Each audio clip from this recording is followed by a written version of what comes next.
Queridos irmãos e irmãs, celebramos hoje o primeiro domingo do tempo do Advento. O primeiro domingo do tempo do Advento significa o início de um novo ano. Nós, este ano, estamos vivendo o ano C, o ciclo dos anos litúrgicos. Eles são divididos em três, né? Ciclo A, B e C. Ano A nós lemos o Evangelho de São Mateus inteirinho. Se você acompanhar todos os dias o Evangelho, você vai ler o Evangelho inteiro. Ano A, o Evangelho de São Mateus. Ano B, de São Marcos. E ano C, o Evangelho de São Lucas. O Evangelho deste ano é o de São Lucas. Nós estamos no ano C. O Evangelho de São João, ele é um evangelho especial. Ele é lido nos momentos mais importantes da igreja, como o tempo de Natal, propriamente dito, e principalmente o tempo de Quaresma e tempo de Páscoa. Mas este ano nós lemos o Evangelho de São Lucas. A liturgia deste tempo, nós nos vestimos de roxo, que é o símbolo da penitência, também da espera, da expectativa. O presbitério, um símbolo mais importante do presbitério, é a coroa do Advento, com 4 velas, 3 roxas e uma cor-de-rosa, simbolizando os 4 domingos do tempo do Advento. Também se coloca próximo ao presbitério o presépio, foi uma invenção de São Francisco de Assis, sendo que o presépio é colocado a todas as peças, mas a manjedoura fica vazia.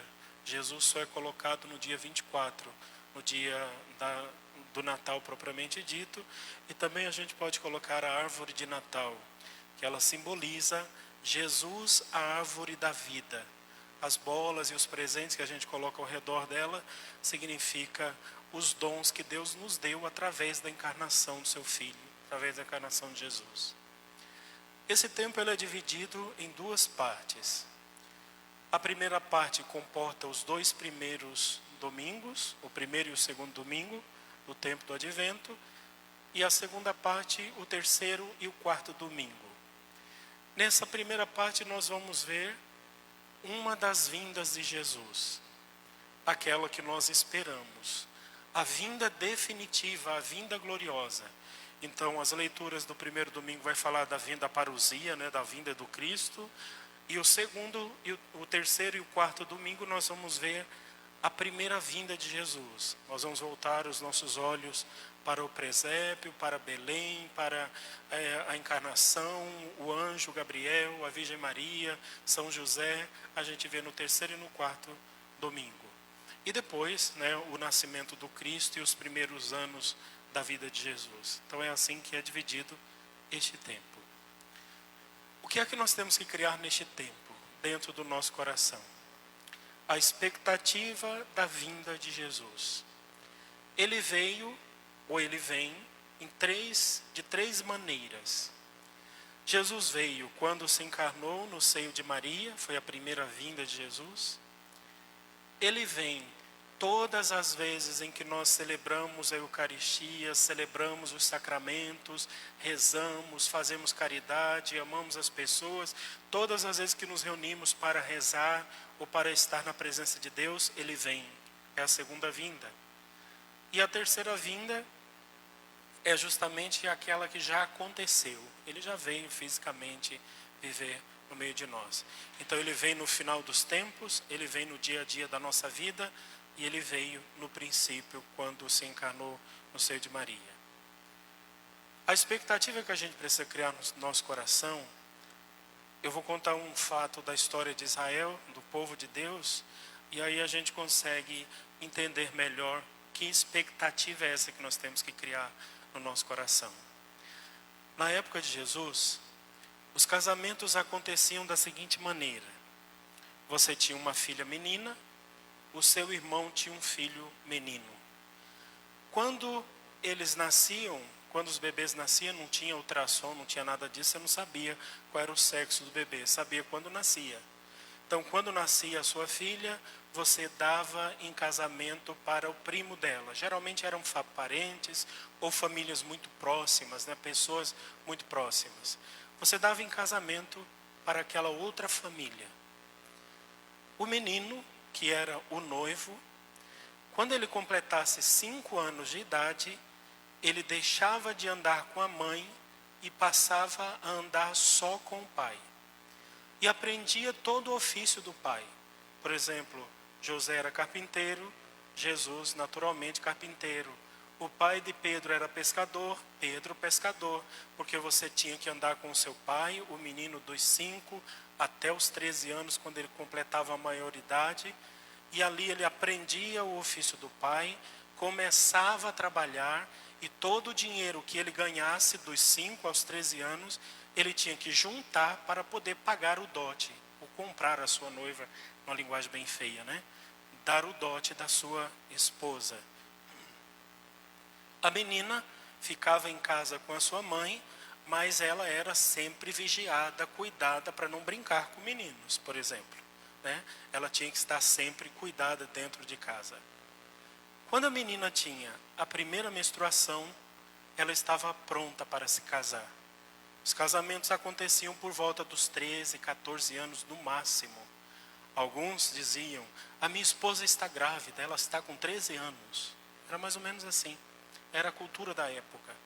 Quando a menina estava com essa idade, quando acontecia então a primeira menstruação, a família avisava para o menino, né, para a família do menino, que ela estava pronta para o casamento. Acontecia então as primeiras núpcias.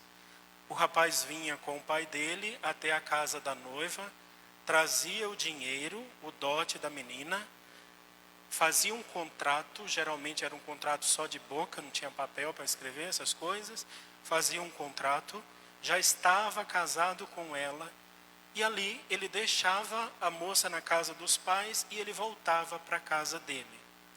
Durante esse tempo que ele voltasse para casa, ele ia preparar o quarto deles, ou a câmara nupcial.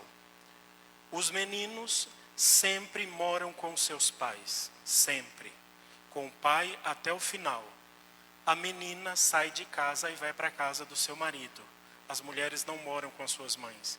Elas moram com as suas sogras, e as sogras é que são donas delas, né? Então, como acontecia? Eles chegavam lá, celebravam o primeiro casamento, ele ia embora. A menina que ficava em casa, ela já era esposa daquele rapaz, daquele menino. Ela então tinha que vestir sempre, cobrir o rosto com um véu. Ela deveria sair muito pouco na rua. O máximo que ela podia era ir buscar água com as irmãs. E um dos irmãos sempre tinham que acompanhar a menina, porque ela já era propriedade de alguém. Então, ou um irmão ou o pai estava sempre cuidando da moça, que ela não podia mais sair de casa sozinha, porque ela era já uma moça casada. Ela chegava em casa, a maior parte do tempo, ela ficava em casa com a mãe, cuidando das coisas da casa. Todas as noites, quando ela ia dormir, ela juntava do lado da cama dela todos os seus pertences. Suas joias, seus vestidos, seus presentes, seus sapatos, suas coisas. Ela colocava do lado da cabeceira da sua cama o seu vestido de noiva, a sua veste nupcial. Colocava também uma lâmpada, uma lamparina com o óleo abastecida, e ela ficava na expectativa que a qualquer momento o noivo poderia chegar. A partir desse costume ou desta vida dos judeus, Jesus contou uma série de parábolas, 10 virgens, o noivo que vem à meia-noite, o arauto. Ele contou uma série de coisas a partir desse dado da vida deles. Acontecia então que no dia em que o noivo decidisse vir buscar a sua noiva, ela nunca sabia, eles vinham geralmente à meia-noite ou de madrugada. Vinham em caravana, né, os jovens, o jovem, o esposo com seus amigos, chegavam na porta da casa da noiva, o arauto gritava bem forte que o noivo chegou, tocava a trombeta, e a noiva se levantava imediatamente, pegava todas as suas coisas e ia embora definitivamente com o seu esposo. E não voltava nunca mais para a casa da sua mãe. Ela criava no coração a expectativa de que o seu esposo venha, que ele venha o quanto antes. Por quê? Se ele não vier buscá-la, ela está perdida. Uma moça que já fez as primeiras núpcias, se o marido não vem buscá-la, ou ela tem que ir para a prostituição, geralmente este era o caminho, ou ela então será tratada dentro de casa como se fosse uma escrava, ela deixa de ser filha e se torna escrava, ou então ela podia ser vendida também, porque aí eles conseguiam um pouco mais de dinheiro para a família. Vendiam a moça.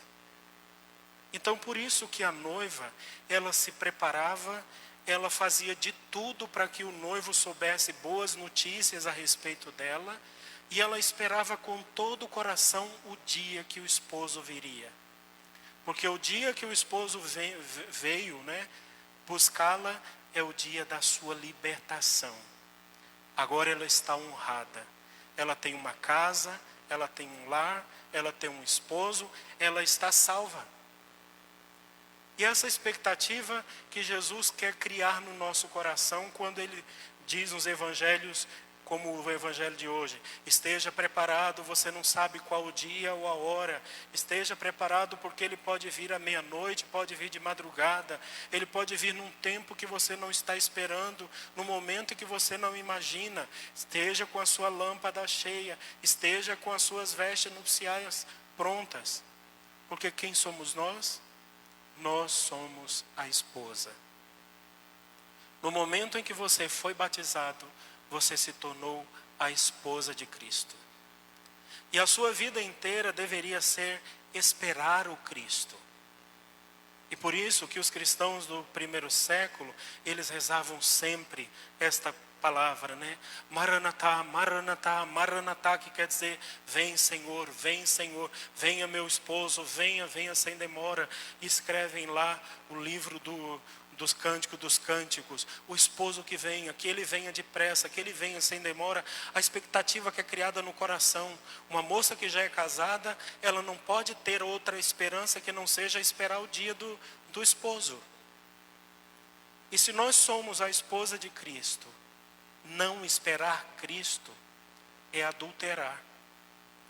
Quando nós, ao invés de termos Cristo como o nosso único amor, o nosso único esposo, deixamos os bens celestes para buscar os bens terrenos, nós estamos abandonando o nosso esposo e vivendo o adultério.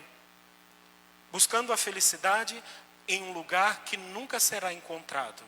Nos prazeres do mundo, nas coisas do mundo. É por isso que o evangelho de hoje diz assim: ele fala de todas as coisas que vão acontecer, o céu será abalado, o povo vai ficar com o coração tremendo das várias catástrofes e situações, mas ele diz: quando estas coisas começarem a acontecer, levantai-vos e erguei a cabeça, porque a vossa libertação está próxima. Você que esperou o Senhor, você que desejou o Senhor, você que sonhou com Ele, você que foi a esposa fiel, preparada para o seu esposo, quando Ele vier, será o dia da grande libertação. Aí Ele disse: tomem cuidado para que os vossos corações não se tornem insensíveis, por causa da gula, por causa das bebedeiras, embriaguez, e por causa das preocupações da vida. Na verdade, se nós tomamos consciência daquilo que nós somos, para onde nós vamos, quem é Ele, se isso está bem claro dentro da nossa cabeça, dentro do nosso coração, a gente não tem outra obrigação na vida que não seja esperar o Senhor. E esperamos o Senhor quando nós vivemos bem o nosso batismo, nós vivemos os sacramentos, nós honramos os mandamentos de Deus, nós vivemos uma vida de oração, de expectativa, suportamos os sofrimentos e a cruz, sabendo que tudo isso daqui vai passar. E vai passar e será maravilhoso. O dia em que Ele vier nas nuvens do céu, nos pegar nos braços e nos levar definitivamente para a felicidade que nós jamais encontraríamos neste mundo. Então é essa a expectativa que nós temos que criar dentro deste tempo do advento. Eu sou propriedade de Deus, um dia Ele vem me buscar e eu devo estar preparado. Ele não é um marido infiel, O marido infiel é aquele que fez o primeiro casamento com a noiva e nunca mais voltou e deixou ela na desgraça. Ele nunca faria isso, porque Ele é bom. Que os nossos corações esperem o Senhor, porque Ele virá. Ou Ele descerá das nuvens do céu e nossos olhos verão, ou a gente morrerá. Ou nós morreremos, né? Ou a gente morre e a gente vai encontrá-lo, querendo ou não. Quando o esposo chegar, que seu coração de esposa esteja preparado. Para aqueles que são fiéis, será o dia da grande libertação. Para os infiéis, será o dia terrível, o dia da ira do Senhor. Que Ele venha. Maranatá, venha, Senhor, e não demore.